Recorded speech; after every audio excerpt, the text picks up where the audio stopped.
I am Peter Askim. I'm the artistic director of the Next Festival of Emerging Artists, and we have started a new initiative called Next Fest Connects. So this is an initiative to connect our audiences and our artists and our teachers and our alumni and our students through all of these crazy times. Thanks for tuning in. We are doing twice weekly talks and master classes. We've had really fantastic audiences and speakers and artists, and we invite you every Tuesday and Thursday to tune in with us. I will post our website. If you haven't signed up for our email, I invite you to do that, and follow us on all relevant social media. This is a free resource that we're providing to anybody who's interested, and please spread the word. We have excellent events coming up, and if you're in a position to help support this, we invite you to do that as well. We're a nonprofit. And without further ado, I'm so excited to be able to welcome Angela Beeching to this series. We are so lucky to have her, and I don't want to waste any more time. Buy her book. It's amazing, Beyond Talent. Follow her on social media. Just enjoy, and there's a lot of information coming your way really soon. So over to you, Angela. Thanks for being here. Thank you very much, Peter. It's such a pleasure. And I have to say, in this time when we're all quarantined and isolated, it's just so nice to be, with a community of musicians, of people dedicated to the art. I just want to say how important it is, the work that you all do. So I want to acknowledge that we are in a time right now that is scary. I mean, we're just facing a lot of uncertainty. So my thought with this session is that we could work on a strategy, a way to help ourselves in keeping a certain kind of perspective that will help us move forward. I don't know if you guys are at all like me, but the first week of the of the quarantine, I think I was really in shock. And then the second week, there was this fear and, just kind of free roaming anxiety. And in the third week, I feel like I'm trying to get myself acclimated. And what I notice is that there are things that are helping me and my clients, and there are things that are getting in the way. So I thought maybe we could come clean on some of those strategies and maybe help each other. So I have to say, I would love it if you took a second right now and put into the chat, if you wrote in 2 words that for you describe how you want to feel once we get done with this whole thing, how you want to feel about the way you showed up for yourself and for others during this crisis. So again, just imagining, okay, I can be the version of myself during this so that I can feel proud afterwards about how I came through it. So yeah, 2 words in the chat. I would just love, ooh, I'm getting them. This is great. Natalie's saying innovative and proactive. Terrific. Accomplished and ready from Heather. Stronger, more creative, helpful, and courageous. Wow. Oh, there's it coming in fast. A listener and grounded from Hattie. Balanced work and rest into the future. Inspired and optimistic. Yeah. Compassionate, inspired, healthy, grounded. Fabulous. These are all really good, kind, exploratory. Cautious and careful. This is great. So I just have to say, there is, of course, no right or wrong in any of this, but setting an intention about how you want to be and reminding yourself at the beginning of each day, I think this can really, really help, in a way, just anchor your behavior and your mindset. Because we're in a time right now when our usual structures for the day, for the week, have all been kind of ripped out from under us. And that way of connecting with each other to get re-energized, for many of us, we're having to figure out, how can I create more of that? So yeah, optimistic and persevering from Joel. Fantastic. Okay, I love it, you guys. So what I brought today was the hero's journey. And it's a concept that I'm wondering how many of you are familiar with. I don't know if we want to try raising hands here. Anyone see under the participant list, you have a thing that says you can raise a hand. I'm just wondering if you see that and you're familiar with the hero's journey concept. I'd love to see hands raised. I got one from Anne. Anybody else? Maybe not. Ah, Gary, yep. Maybe not so familiar. Okay, well, I'm happy to talk with you about the hero's journey, give you a quick recap. And for those of you who are familiar or this starts to ring a bell, that's all good too. Again, where I'm coming from with this is that this is a concept that people don't usually associate with musicians, and may not think about it at a time like this, like, oh, wow, how is the hero's journey going to be helpful to me now? How's it going to be helpful for me in my career? Well, let's explore that. So what I want to tell you is the hero's journey is a concept that for many people, they first heard about it from a fellow named Joseph Campbell, a mythologist, a scholar. And in the 80s, he created a series on PBS, which you can actually still find online. So fabulous series based on his book, Man of a Thousand Faces. And the hero's journey essentially describes how most narrative works. So if you think about your favorite movies, your favorite play, your favorite novel, almost any of the stories that we can think of follow this pattern. And again, you might be thinking, yeah, well, that's great, but what does this have to do with my career? Well, let's figure this out. The way the hero's journey is usually shown when it's depicted is with a circle. I don't know if you can see my homegrown drawing here of the hero's journey. And this is what happens. The hero starts here at 12 o'clock and it sets off on a quest. For you as a musician, it might be a project that you take on, a daring, ambitious project. And along the way, with any luck, you will find a mentor or recruit a mentor, somebody to help. So if you're thinking about Star Wars, it's Luke Skywalker has Obi-Wan Kenobi. If you're thinking about Dorothy in The Wizard of Oz, she has Glinda the Good Witch, right? These people that will help us. And what happens in the hero's journey is that the hero is going to travel around the circle in pursuing this quest, and they're going to travel from their ordinary world to an extraordinary world.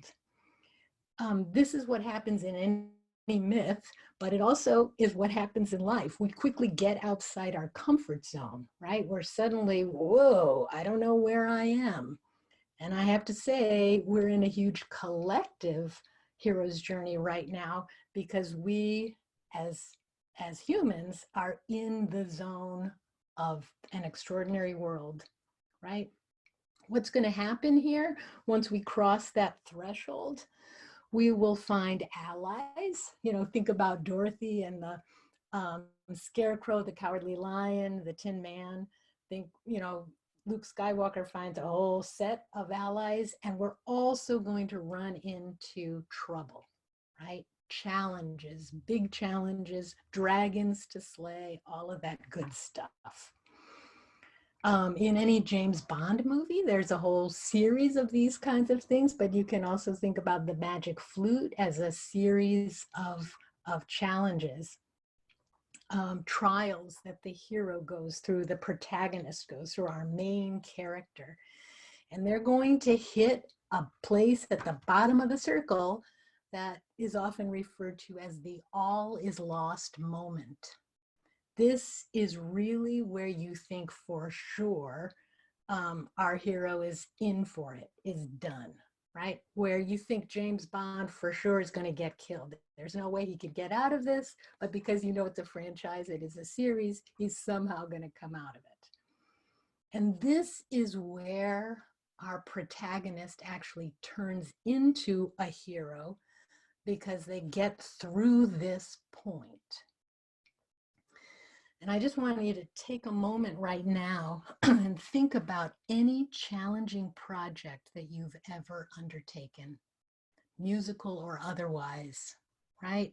And my guess is you have hit a point where you think for sure, I can't keep going. This isn't going to work. We're ready to give up.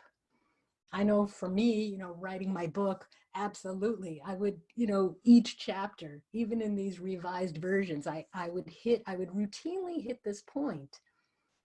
I just couldn't make sense of it. And I was so frustrated and so angry at myself and so resentful. And what happens in these moments? We have to find some kind of inner reserve. But more than that, it's almost as though we have to rethink who we are, because it's a kind of come to Jesus moment, right? Where we're thinking, okay, I have to go back to square one. I have to sort of wipe the slate clean. So it's a death and rebirth moment in a myth, right? The phoenix rising. And in any hero's journey, it's where the hero, in a way, miraculously comes back to life changed. That is what happens in stories. And I have to say, that's what happens in life when we get through these moments. The point of the hero's journey and the way it's usually depicted in films, if we think, Raiders of the Lost Ark, right? They're going to get the treasure, and their job is to bring it back and to integrate it into their regular lives. And there's still a lot of adventures along the way, because integrating back to your regular life isn't necessarily easy. And that metaphorical treasure that the hero wins or wrests from the dragon, it is actually the self-awareness and the learning that we gain from undergoing that challenge, that we then bring back and are able to share with others. So that, in a nutshell, is what happens in the hero's journey. And I have to say, most of the hero's journeys that I would routinely talk to musicians about in terms of their own careers would be around projects that they've taken on, right?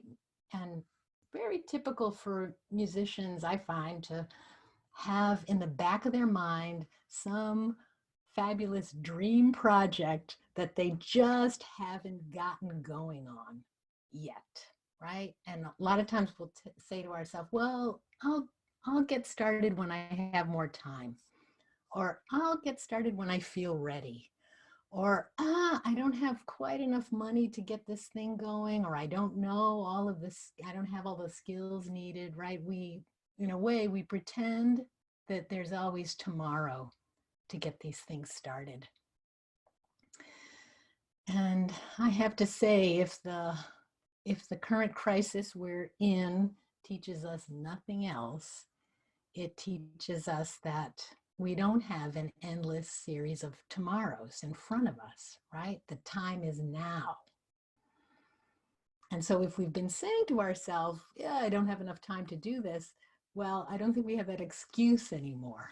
So I have to say, in terms of getting going on projects, it's usually fear that is holding us back. And that's very typical in the hero's journey. This idea of the quest, sometimes it's something in our head, sometimes it's something that presents itself to us, and often we refuse it. We're thinking, I'm not ready for this, it's too scary, because we have an inkling that there's going to be some dragons to fight, right? Most of them are internal dragons. So much of the work that I do with clients is around helping them deal with those dragons, internal and external, and help them move forward on projects so that it's not this woulda, coulda, shoulda thing. It's not the someday project, but it's something that they are actually creating and learning from and transforming their careers with. So that's why I talk to people about the hero's journey. It's just that right now we are in this huge collective hero's journey where the transformation that needs to happen has to do with much, much more than one person's project. And this, of course, isn't the hero's journey that we all said yes to. It's not the hero's journey that we planned, right, to be in the middle of this crisis, but it's an opportunity. And I find that most musicians that I talk to, because we have this quarantine time, there's a lot of self-reflection going on. And people are wondering, oh, what should I be doing with my time? Does it really make sense? You know, my career goals, like we're taking a hard look at where we are now. And I think that that's a good thing, right? If you're beating yourself up or you're you know just feeling frustrated or just in that maze of fear about the future, though, that's not helping. So I'm wondering what you guys are finding, if you want to just put in the chat, that's helping you move forward with projects and with your music making now. I would just love to hear or just to read, in the chat, what's been helping you sort of stay the course. And if any of you are in the middle of a big project, maybe we can talk through that. I would be happy to do some brainstorming we could do with the group. So yeah, please put in the chat whatever is helping you right now. Let's see what we get. Hasmin or Jasmine is writing an album. Fabulous. Connecting with inspiring people is helping. Dante and Virgil, woo! Love it. Giving myself days to just enjoy composing music other than projects I'm doing for school. Yep. Making a schedule ahead for the next day, doing more things in the morning and afternoon. Yeah. Allowing time to listen to other musicians and be inspired by them. Boy, this is so good, right? That this is a time to actually educate our ears. So I think that's terrific. Yeah. Rocio says, creating a routine and doing the things that makes me happy and motivated, setting my own set of goals and focus on them, feel good about small improvements I make. Yeah, that's terrific, Suyan. And Mitzy says, creating a day-to-day schedule and trying to create smaller tasks to get me closer rather than being overwhelmed by the big picture. That's fantastic. And I think it's Scott at Soul Motion says, embracing the space to write, explore, take in webinars, let my mind wander, but important to not put pressure on what comes out of each day. It's kept me focused on writing and moving things forward. That's fantastic. I want to reflect on a couple of people talked about having a routine. And I find that this is really helpful. It's one thing if you have basically the whole day to write and that's great. But I think for many people, having completely unstructured time can be somewhat bewildering, and also at times where maybe not using the time as well as we could. We might feel I know for me during this period the anxiety level is up, and so my distractibility is also up. So there's a couple of things that I've found really helpful, and some of these tips are probably not so popular. So just check that out and see what you think. But the first thing that I often recommend to clients is that they stop using their cell phone as their alarm clock. Anybody here in that situation? Do most people here use their their cell phones as alarm clocks? I'll tell you what's the problem with that. It is that if we wake up, if the last thing that we see before we go to bed is a screen, and then we wake up with another screen, and we're immediately scrolling and reading news or texting other people, if that's what you're doing first thing in the day, you're actually squandering some of your best creative headspace. And what I mean by that is, when we're coming out of sleep, that special kind of place between the unconscious and that conscious energy, right? That's a time when we can often get at creative ideas and explore things. And if you're using that time immediately to be texting or comparing yourself to others or reading gossip, that's just down the tubes, right? It's sort of like setting yourself up for distraction, for a whole day of distraction, and it feeds our addiction to our devices. So why not, try this for a week, and then you can just write and tell me, did it help or not? If you have an old-fashioned alarm clock, that's what you want to be using. Otherwise, get your cell phone out of the bedroom. And all of the best sleep doctors will tell you no screen time an hour before bedtime. So you turn off all screens. But it's great to get in bed with a book, or if you do some visualization or some yoga or some meditative things, because we need to help ourselves regulate and quiet our minds in order to sleep better. I can't tell you how many musicians, how many clients of mine tell me that sleep has been very difficult during this period. And it makes perfect sense, right? Our whole structure, our whole social system, everything is disrupted. So it's very important to have some regularity in the way we are treating ourselves. And it's good for the music making, right? So I would just say, if that doesn't help you, just the possibility that you could up your creative output, that you could feel more inspired, I'm hoping that's enough to get you to stop using your cell phone as your alarm clock for a week, and then just see what happens.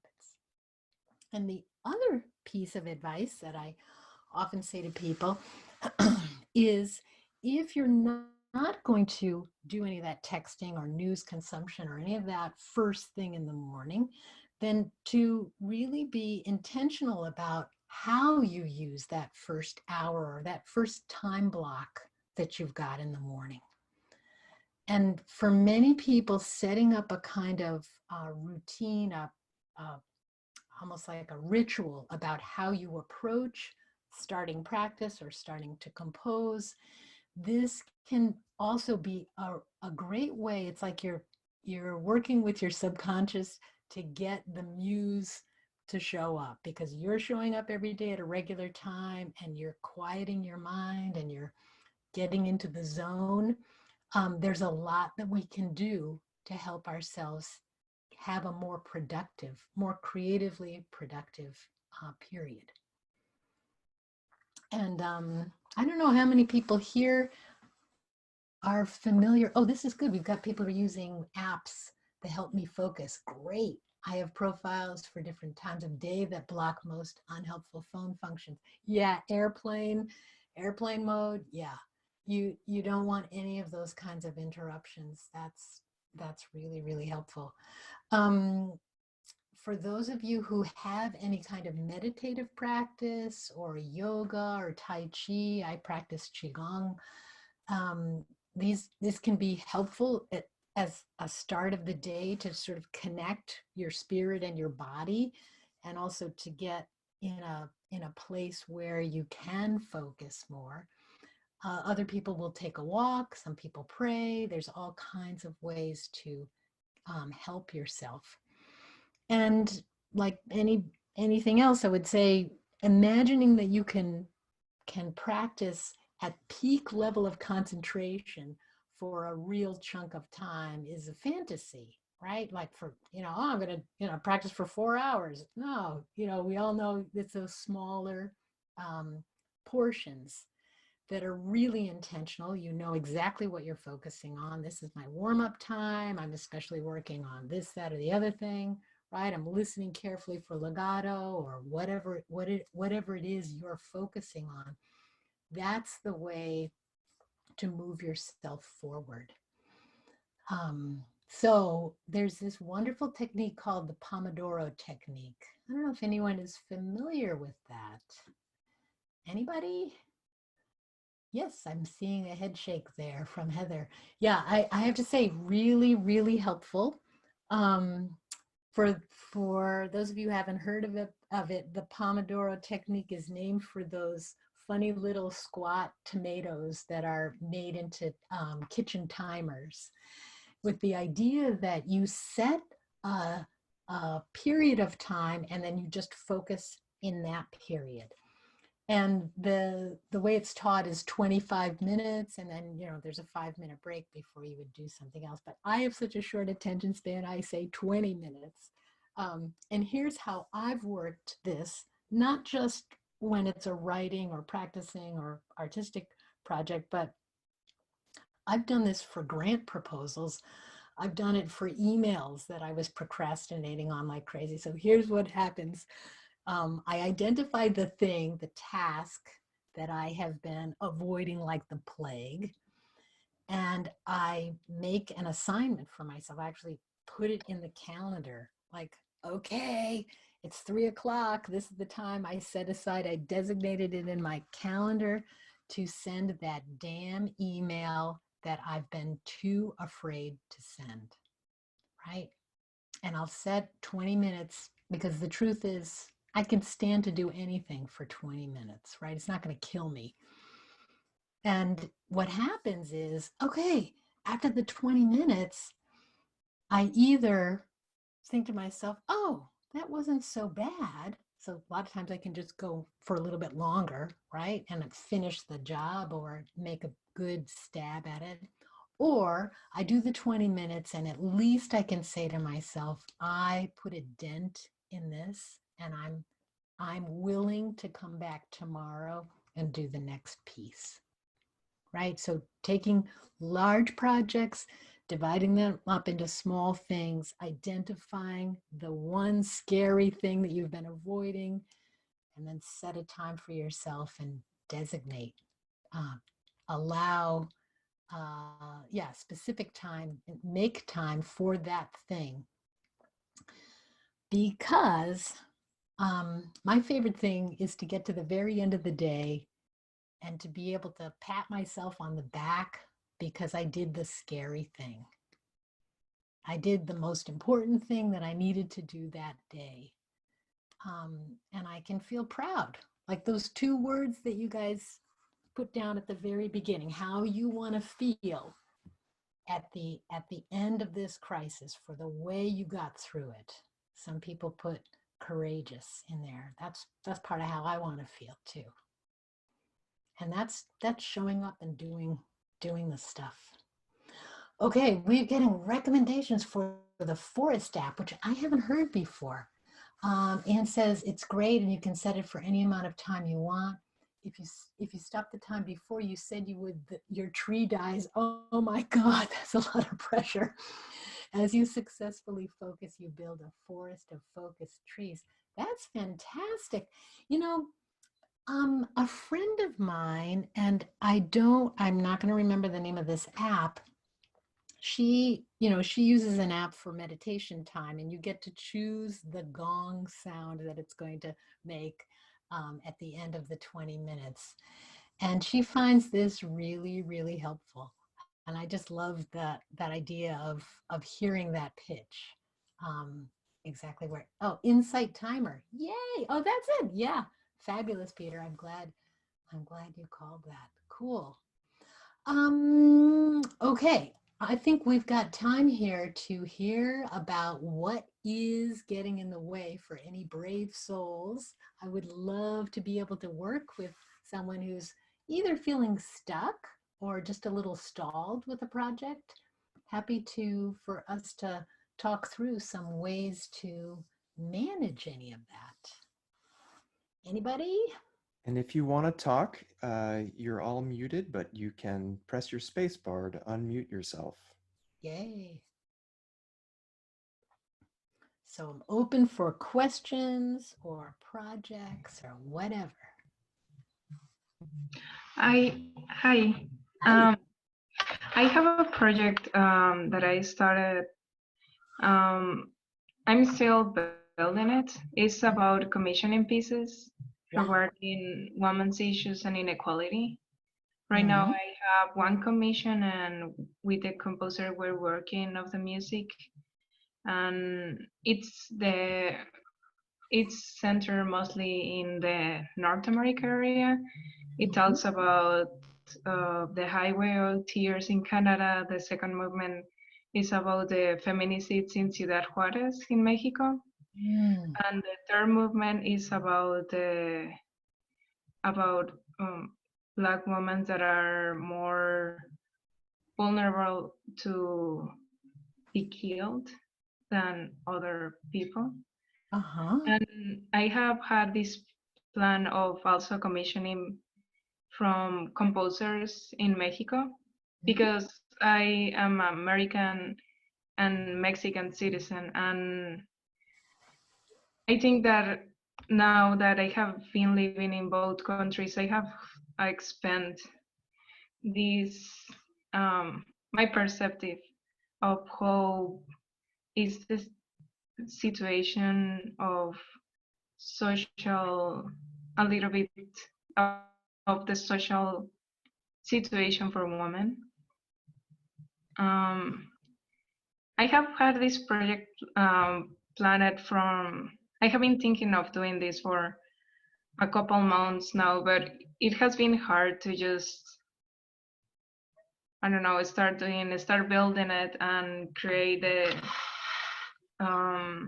contacting more composers and searching for spaces um, to present it. Because also, if I want to commission pieces, I need money to pay Okay. for the composers, Yeah. and that's another big thing. Okay. So what would be the next step for you to take? If we just thought of, doesn't have to be the perfect next step, but just the brave next step.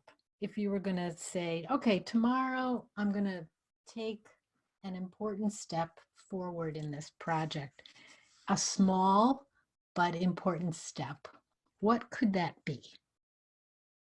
Um, Maybe contacting more composers who might be interested in collaborating.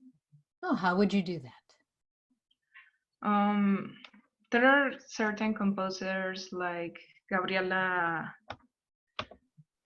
um, Gabriela Ortiz. She's a composer from Mexico. Julio Estrada, Mario Lavista, and I thought that maybe central more in the our students, because right now in Mexico I know there's a lot of movement, and there was even a strike at the beginning of the month due to the inequality and the issues that there is in the government. So maybe contact them to Mm. share the information with the students who might be interested in it.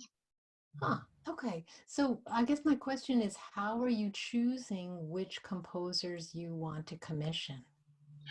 Oh, I have played their music and I like Good. their style, so I thought that maybe that could be an element. Okay, good. And have you looked into where you might get funding for these commissions? Um, Not really. Okay. I was So, thinking of funding by myself, but no, I haven't looked for more spaces.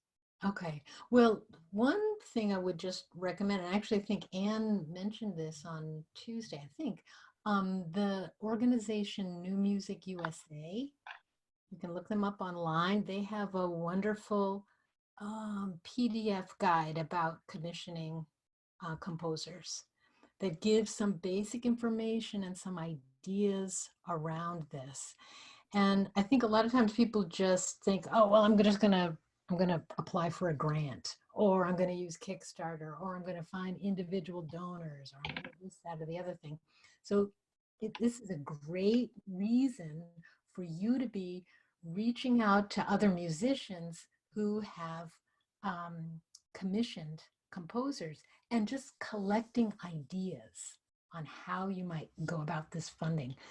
Because there are more ideas than the usual ones that we jump to, is what I'm saying. And this can get you more excited to do the work. Yeah, Peter is actually putting in the chat the commissioning fees calculator. But I think they used to also have a PDF on commissioning individuals, which is something that a lot of times people don't imagine, like finding funders, individual funders who would like to do this. And Anne is on with us. She's a great contact for, you know, someone who has done this, right? So, Rocio, who do you know who has commissioned composers that you could ask or spend a little time talking about this? Well, I know Amanda Cookin. She has um, work also with commissions, and probably I could contact her. Yeah, yeah. And I have to say, a lot of times, at least this is something that I would do in my head. I would think, oh, I don't know that person. I'm going to be bothering them. They're not going to want to talk to me. You know, like, who am I to ask for this? Like, and that would be me trying to talk myself out of it, right? To avoid contacting a stranger, right? That would be my resistance, my part X showing up to like keep me playing small in life, right? But you're fired up about this idea, which is about women stepping into their strength. And that's something that Amanda has done a bunch of projects around. I think she would be happy to talk with you about this. So when you catch yourself like I don't want to make that, like this, if it were me, I'd be afraid of sending an email. Like, what is that? There was this one time where I'm not kidding, it was 2 or 3 months it took me to send one stupid email. I was so mad at myself. And when I finally got myself to do it, it was like, why, why was that so hard? So if you find yourself stalling around these things, right? This is the thing, make yourself a deadline. Okay. And you can also ask a friend to check in on you. You could tell your friend, I promised myself that tomorrow at 3:00, I was going to send that email to Amanda. Can you text me and just ask if I did it, right? I have to say, I've got a friend that I'm texting daily because for us, it's about getting outside and walking, because otherwise I just like work too many hours and then I feel terrible. Getting outside is really important for me. So we're texting back and forth. She's wants to say that she did her yoga, and I need to say that I did my walks. So you can help. You can help yourself and probably help your friend who probably also has something they want to get done every day. Okay? Thank you. Yeah, you're welcome. Yeah, I'm excited about the project, so I'm going to be looking forward to hearing what you come up with. Yeah, thank you. Good, good. Okay, who else? We have time for at least another one. Anybody else have a project? So I'm in a band and we have a bunch of new music that is somewhat ready, basically ready to be played slash performed, but we don't really know whether or not it's a good idea to release the material before we like professionally record it as an album. Should we wait until we have like a full album, right? Or like should we just like release demos of us playing? While everyone's in quarantine. Should we do it like while everyone's in quarantine because they're so bored and because we'll have more of a ability to reach people because they're all on their phones, like you were saying? Yeah. I have to say, I have been so interested in seeing how people are getting live music out online and what they're experimenting with. And it's making me feel hopeful about the future. This thing about what I want to say is music is so important because of this. It's a community building tool. It's not why we have music, but it's this wonderful side benefit, right? That it's about connecting people. And people need that. People need it right now, especially. So I've been advising clients to be thinking about what they could do in terms of performance and recordings and getting stuff online that truly helps listeners connect with you and with the music. So almost like this idea of, okay, could we do, tiny house concerts for specific individuals where there's this back and forth, there's this, comments, this one really is for you, right? That sense of, can we share this moment? Can we talk with the artist? Can we get involved? So, I mean, I would say before you record anything, you want to really have lived the music. And if right now the way to do that in terms of performances is online streaming, or however you want to do this with the band, why not? It's like, I got to build the following anyway, right? And you want to get people interested in the project and excited to be able to get the album when it's finally released. So that's my take on this. What do you think? Thank you. I think I agree. We've been doing like kitchen concerts, which is very fun. So I guess we're doing the right thing, right? Yeah. I would say go, take it further.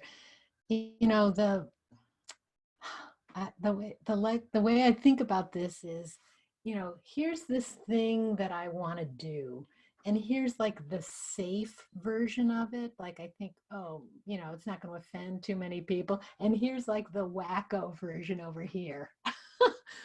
You want to like push yourself more towards the edge, because that's where more of the creative juice is. And that's where you're going to find your people, right? So I think this is not the time to be playing it conservative and safe.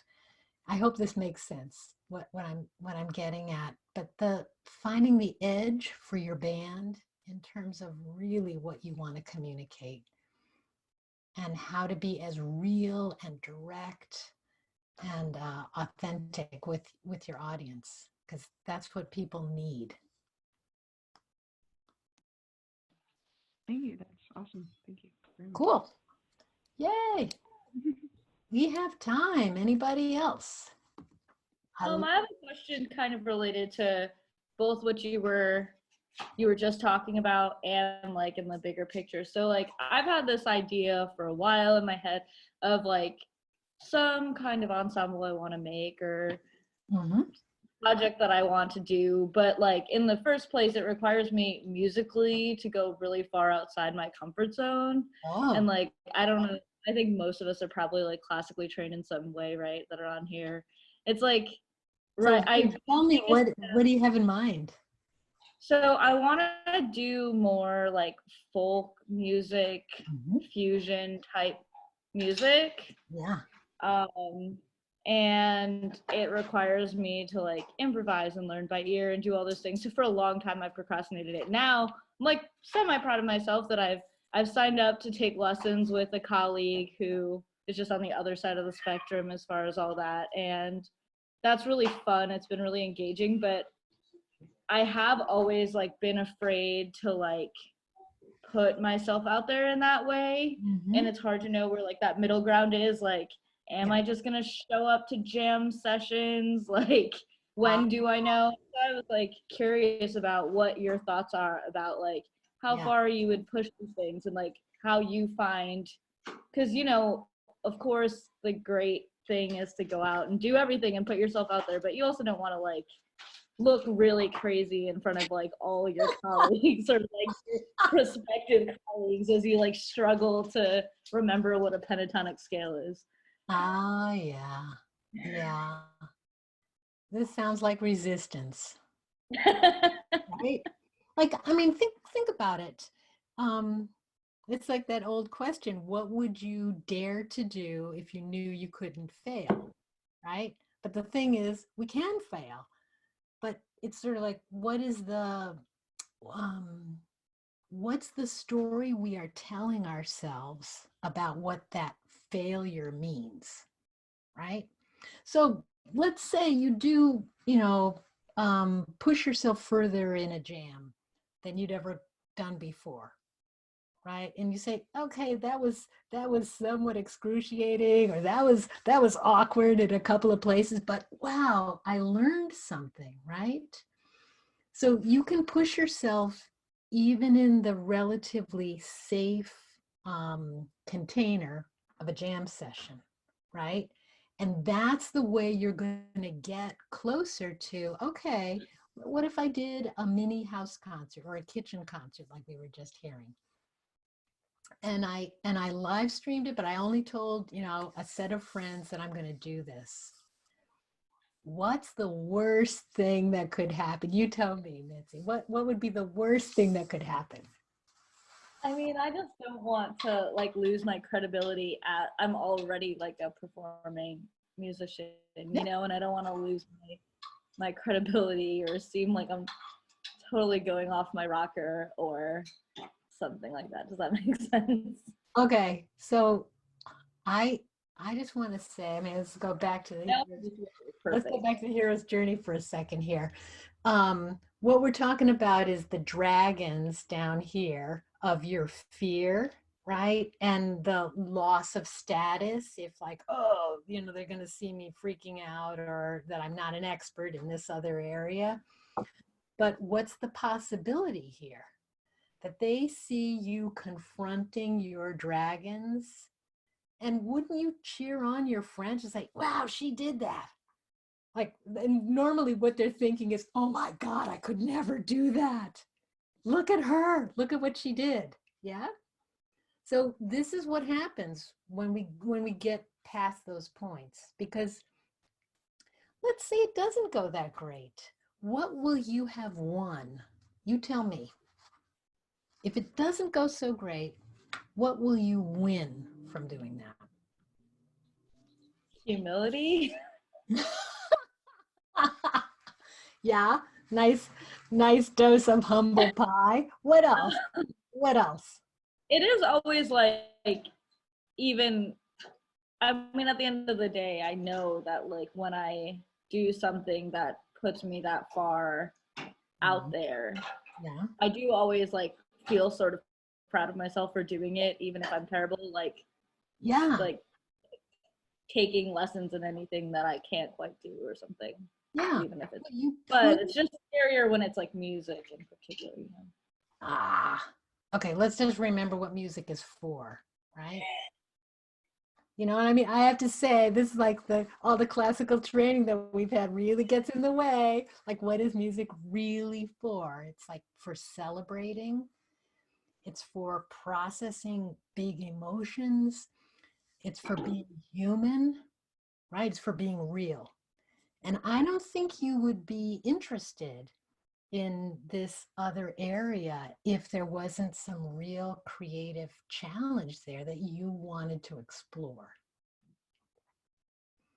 And I mean, I just have to say, I know too many middle-aged, cranky people who feel like, oh, woulda, coulda, shoulda. Like, and they look at a nice young person and think, oh, you got your whole life ahead of you, and I, squandered all my time. Well, I don't want to come back 20 years from now, Mitzi, and find out that you have not done this.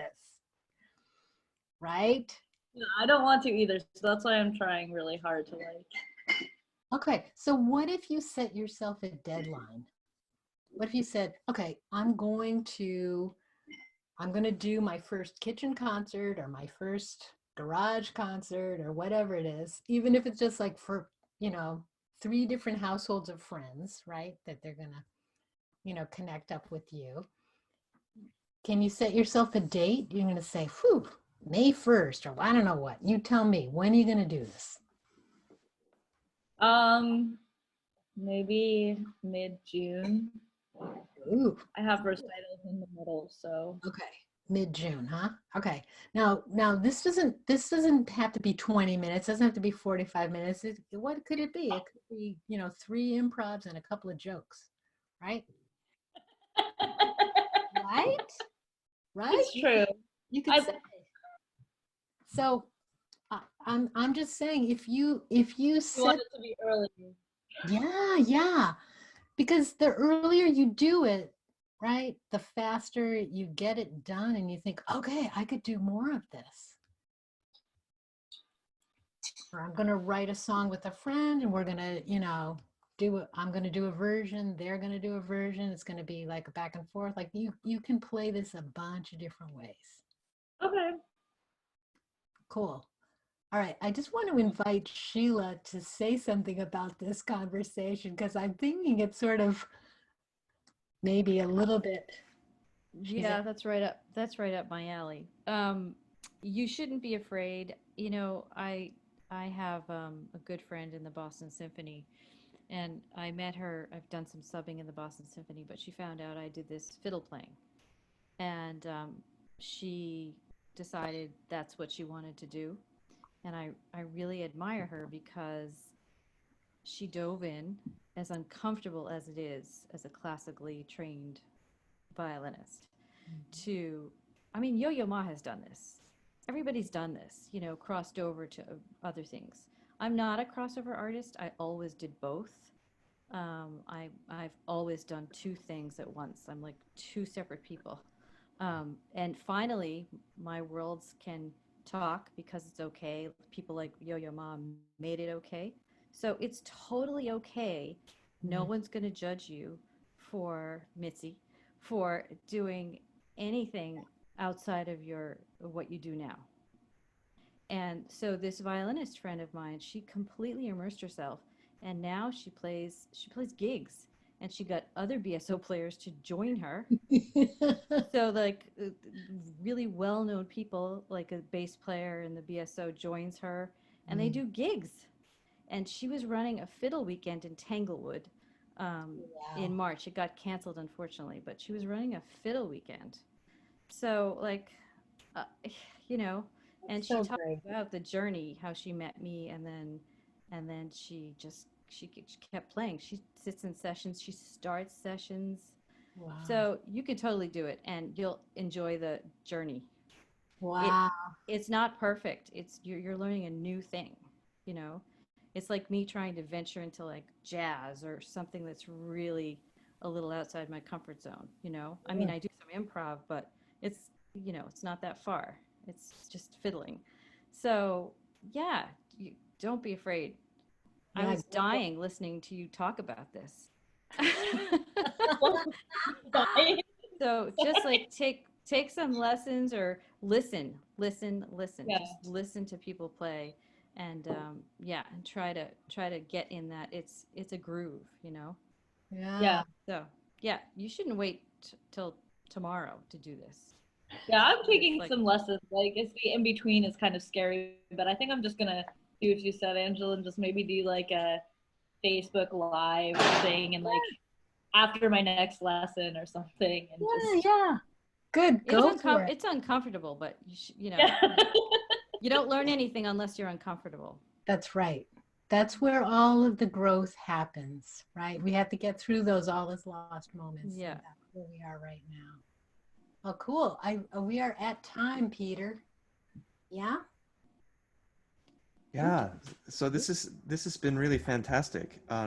Thank you, Angela, and thank you everybody for being here. Yeah. Thanks for those great questions, and thanks Sheila for that. That was just wonderful.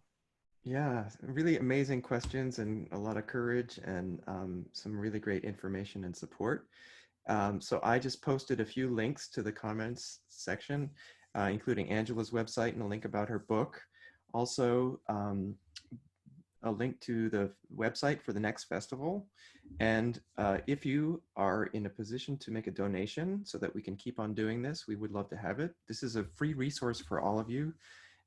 If you can chip in, the money goes directly to our artists and to help make things happen.